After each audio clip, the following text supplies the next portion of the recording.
Hello everyone and welcome to the video, and today we're going to be talking about tips and tricks on Wraith. Now before I get into it, I just want to say that if you want a certain legend to do the tips and tricks videos on, just comment them below. I think next up we have Crypto, so just comment what you want to see next and I will get it done. So let's get right into the video.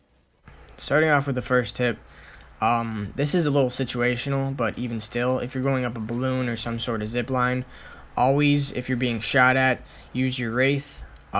This is going to reduce all the damage that's going to be taken, since it is pretty easy to laser someone if they're going up a zip line or if they're going across one. Therefore, definitely always use that. The next tip is use guns that work well with Wraith. Now, guns that work with Wraith would be like the Wingman, the R99, SMGs, pistols, anything with high strafe speed, because Wraith has such a small hitbox that when you pair it with strafing and even crouch strafing, you reduce damage by a ton. It's very hard to hit a strafing Wraith because of their small hitbox and fast movement. They're pretty much all over the place, so it's hard to aim at them. It's hard to hit them. This is part of the reason why Wraith is such a good legend in the game, is because, unlike Gibraltar, who has a massive hitbox and is insanely easy to kill, Wraith is just not like that. She's very hard to hit, and even though she gets low profile, which makes her damage reduction a little lower, she still takes less damage just because she's hard to hit. So, the next tip, we have the portal. Now, the portal is used in a lot of different ways, but I feel like most people don't use it right. This is just one of the very many methods you could use the portal for. If there's, the storm is coming, and that line that I just drew out there is the storm, and there's something down there you need to get, whether it be a teammate, an item, you need to loot a box back there, anything, you can safely transport you and your team into the storm and have an easy way out.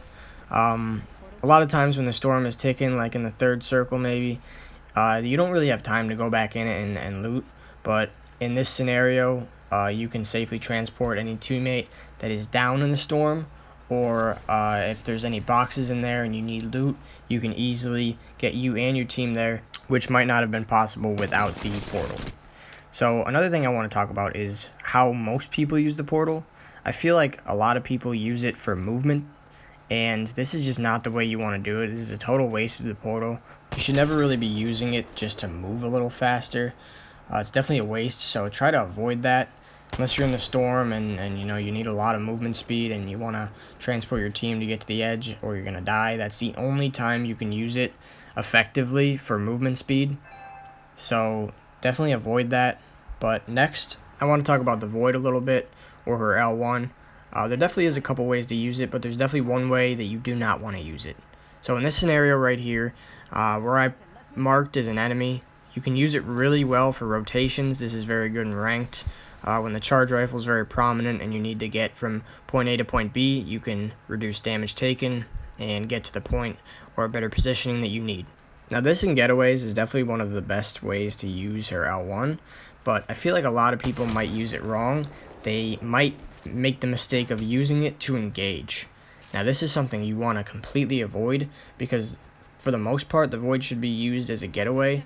You might see a player do something like this, where they run right into an enemy thinking they're going to reduce damage, and then they come out, and then what? You just get lasered, and it's a terrible idea for the most part, and then you have no way of getting out. So you should never use the L1 to engage. If you are, you're already making a mistake. It should exclusively be used as a getaway, and you should never use it to go in. So the next tip, we're coming back to the portal, and this is a different way of using the portal. Like I said, the portal is very versatile, and this is the method of using the portal to engage. Now, it's very good if you're pulling up on a fight, and you hear a lot of people shooting, there's a couple squads here. You definitely want to pull up with the portal and put it in an area that the enemies can't see it. You kind of want to hide it a little bit. Put it in a little corner, that way you and your team know where the getaway point is, just in case you need to leave, and the enemies will not be able to find you or follow you. And you could also guard the end of the portal. That's a really good method of stopping people from coming through it. It's very dangerous to just follow a Wraith and then their squad blindly through a portal. It could be very dangerous. But for the most part, using a portal to engage is a very good method, because you're basically solidifying the fact that you're going to have a getaway and you're not going to die. because you know exactly where the getaway point is and the enemy does not. So the next tip and way to use the portal is as a getaway. Now, this is a pretty good and underestimated method of using the portal. As you can see here, you do get good movement speed, and this is also one of the only times you should use it for movement speed. Like I said before, not a very good method overall. But in this scenario, there is an exception because it's either you use it or you die. Now, a really good tip is to throw thermites or any grenades at the end of the portal. Thermites are very good because then you know exactly when they come through, and you can find them. You know, you can see the damage numbers popping up, you know where they are. Also, it will damage them. You can throw an arc star there, it might deter them from coming towards you or continue chasing you, because they might take almost all their shield and damage, and they won't really want to push as much. So definitely throw, if you're being chased, throw a thermite or some sort of grenade at the end of the portal. It will definitely stop the enemies from coming, and if you throw a thermite, you'll be able to track them a little easier. So coming up on the final method of using the portal, this is probably also the most situational, because it doesn't actually ever happen, but it is nice to know. So this is using the portal in heal-offs. So like I said, it doesn't always happen. It only happens when the enemy is above you or below you. The circle gets really small. It happens kind of a lot in ranked games. I don't want to say a lot because it really doesn't, but for the most part, if you have a Wraith, whoever has a Wraith and does the portal method will win.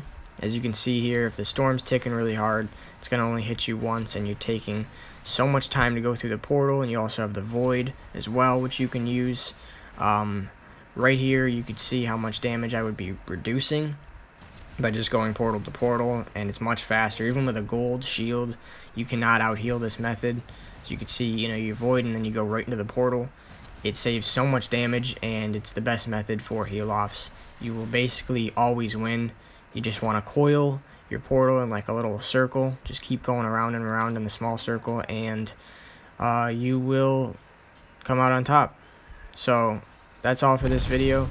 Thank you guys for watching. Like I said, comment down below if you want to see any specific legend up next. And thank you guys for watching. I'll see you next time.